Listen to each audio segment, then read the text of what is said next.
pra fechar aqui a nossa saga de filmes aí, melhores filmes de terror de todas as plataformas de streaming, a gente vai fechar aqui com a Max. E aqui, galera, eu reuni assim, ó, filmes nostálgicos, filmes clássicos aí e também filmes novos que saíram esse ano, fechou? Então fica até o final aí pra você pegar uma lista aí de melhores filmes de terror pra você assistir aí no seu Halloween. There's two types of evil in this life, Officer Sarchi. Secondary evil, the evil that men do, and primary evil.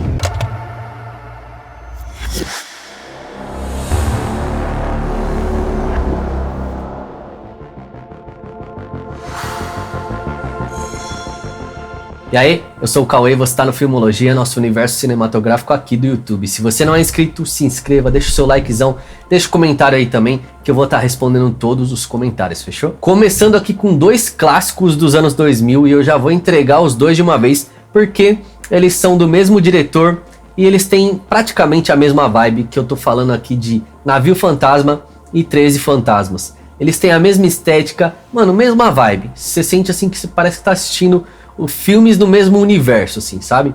Em Navio Fantasma a gente acompanha uma tripulação ali que encontra um navio abandonado há décadas, e aí o navio tá vazio, é claro, mas esse navio tinha sumido, né, na época, e tinha uma lenda ali sobre um tesouro nesse navio, sendo levado nesse navio, e essa tripulação embarca no navio para tentar rebocar ele, né, para pegar o tesouro e tudo mais.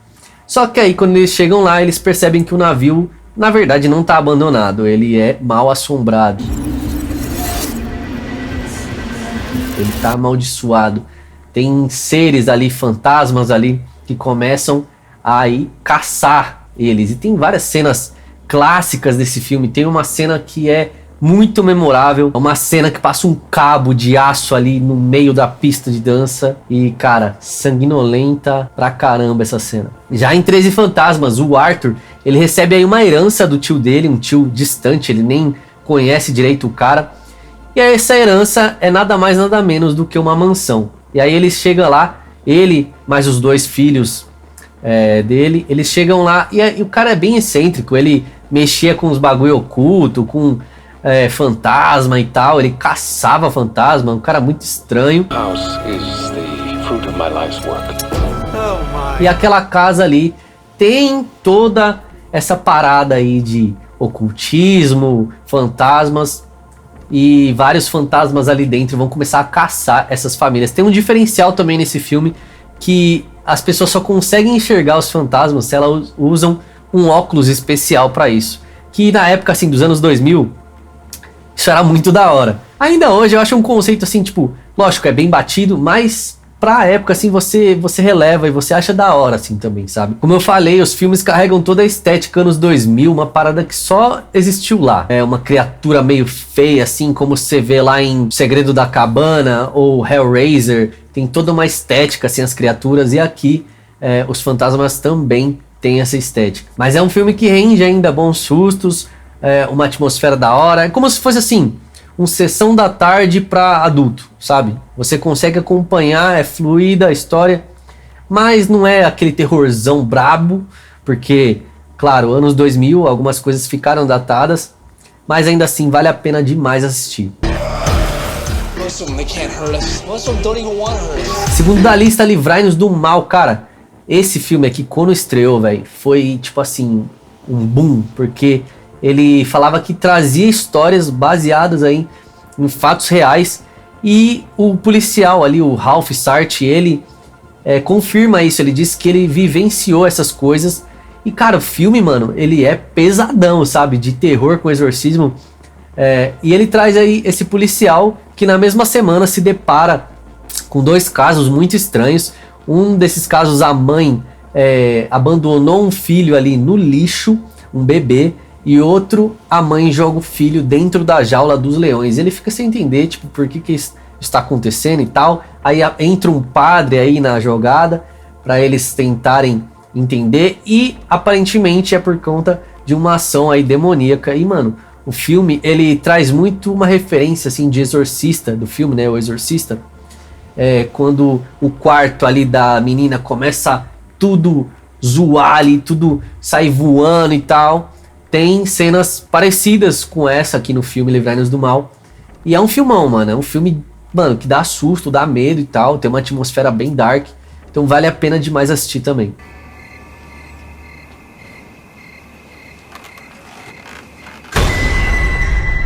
Pânico foi uma das franquias aí que deu aquele respiro pro slasher. E é uma franquia muito renomada, mas só que tem uma outra ali, que é prima do Pânico, que é Eu Sei O Que Vocês Fizeram no Verão Passado. Tem a mesma vibe, que é jovens adultos ali, que ainda estão ali passando pelaquela fase de fazer. Então eles bebem, dirigem e tudo mais, e aí numa dessas eles estão dirigindo por uma estrada e atropelam um pescador. Em vez de chamar a polícia e tudo mais, não, eles pegam o corpo, jogam na água e fingem que nada aconteceu. Mas aí no ano seguinte, no outro verão, eles se reúnem novamente e eles começam a receber mensagens aí, dizendo que essa pessoa que tá mandando a mensagem sabe o que eles fizeram no verão passado. E a partir daí começa uma perseguição, um slasher, uma pessoa aí encapuzada, com roupa de pescador, com um gancho. É bem da hora, é bem icônico também esse serial killer. E eu curto muito a vibe desse filme, mano. Tanto desse quanto o Pânico lá antigo, o primeiro. Eu acho bem da hora, uma estética também que ficou no passado, mas que também a gente soube aproveitar essa época. Uma parada assim, você pega aquela pipoquinha, uma coquinha gelada e assiste assim tranquilo, sabe? Os Observadores, aí filme que lançou esse ano com a estreia aí da filha do M. Night Shyamalan no cinema. Ela começa aí, já dá o start com esse filme que, galera, é um filme bom, é um filme legal. Tecnicamente falando, é impecável. A fotografia, direção, design de produção, tudo. E vai trazer aí uma história de uma artista que tá viajando ali pro interior da Irlanda. E ela acaba ficando presa ali numa floresta, ela não consegue sair dali. Ela encontra um bunker ali, uma sala, um quarto no meio da floresta. E tem pessoas ali dentro chamando ela pra ir lá pra dentro. Porque se ela não entrar logo, as criaturas ali da floresta vão pegar ela. E de fato tem criaturas ali, porque quando ela entra e ela olha ali pelo vidro, ela começa a ouvir barulhos. Mano, tem a estética assim das criaturas, tanto fisicamente quanto a mitologia ali, e o que elas fazem ao redor ali da casa, eu achei bem da hora. Pra mim, o ruim desse filme é o final. Tem um final meio frufru, meio amorzinho, que eu acho que destoa um pouquinho só, da vibe do filme. Mas, no geral, mano, achei bem da hora. Tem um certo plot twist ali, que também achei bem da hora, bem imprevisível. É muito legal mesmo. Não se assuste, mas temos pouco tempo. Não convém mantê-los esperando. Se você aí tá perto dos trintão ou já passou, você provavelmente assistiu A Órfã. Mas se você não assistiu ou já assistiu, assiste de novo, cara. Porque que filmaço que a gente foi acompanhar aí nos anos 2000, velho. Conta a história da Esther, que é uma menina ali bem peculiar. Ela é bem fofinha no começo e tal. Aí uma família decide adotar ela. E aí leva ela pra casa e de repente coisas aí estranhas começam a acontecer. E a família começa a desconfiar, principalmente a mulher ali da família, desconfiar da Esther, que é ela que tá causando tudo isso. Cara, esse filme tem um plot twist, um dos mais doido assim da história do terror, cara. Que ninguém esperava e foi muito da hora. Foi uma parada assim, que você acreditava naquilo e mesmo assim, tipo, você falava, nossa, mano, como assim? Something's happening to cause Esther to feel this way. Como vocês bem sabem, eu sou muito mais aí do terror psicológico do que do jump scare e coisa e tal. Mas, cara, eu também curto esses filmes. Assim, Invocação do Mal, a gente querendo ou não, eles criaram uma franquia gigantesca aí, que deu muito sucesso, fez muito sucesso. Tem uma fanbase aí gigantesca, tanto que eles criaram um Invocaverso, né? Vários filmes, A Freira, Annabelle e tudo mais. Sem contar os Invocação do Mal. E galera, o primeiro Invocação eu indico demais. É um filme que tem uma atmosfera assim, mano, sombria. dá susto mesmo e dá medo também, por conta das cenas ali no escuro, as pessoas entrando em lugares mais fechados, você sentindo que tem uma presença ali ao redor dessas pessoas. Cara, bem da hora mesmo, vale a pena demais assistir. Aliás, ali na Max tem toda a franquia ali do Invocação do Mal, sem contar esse Invocaverso, né? Tem a Freira, tem a Annabelle, então se você quiser assistir, tem todos lá.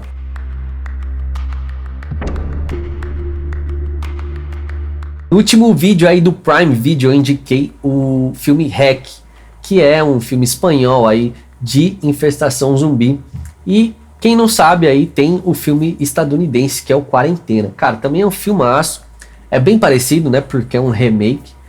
Mas se você não tem acesso ao Prime e tem acesso aí a Max, assiste porque é um filmaço. Conta a história aí de uma repórter que tá indo investigar, fazer uma reportagem, na verdade, como que é a vida noturna ali dos bombeiros e tudo mais. E tá tudo muito chato, meio pacato. De repente eles recebem aí uma ligação para ir num hotel ali no centro da cidade. E chegando lá, quarentena total, tudo isolado, eles ficam presos lá dentro e uma infestação zumbi começa lá dentro. Tudo muito fechado, tudo muito escuro. Então rende aí bons sustos e um medo assim também, uma tensão crescente. Galera, na Max tem muitos filmes clássicos aí, tem filme do Fred Krueger, do Jason, tem O Iluminado, tem filmes antigos muito bons. Então se você der uma garimpada aí, você vai encontrar filmaços, fechou? Se você chegou até aqui e não deixou o seu like, cara, deixa o likezão, demorou? Deixa o comentário, se inscreva aí. Mas se você quer ver outros filmes aí na Netflix ou no Prime, cara, clica aí nos cards que estão aparecendo na tela ou no link aí do comentário fixado, demorou? É isso, galera, fiquem todos com Deus, até o próximo vídeo, tchau!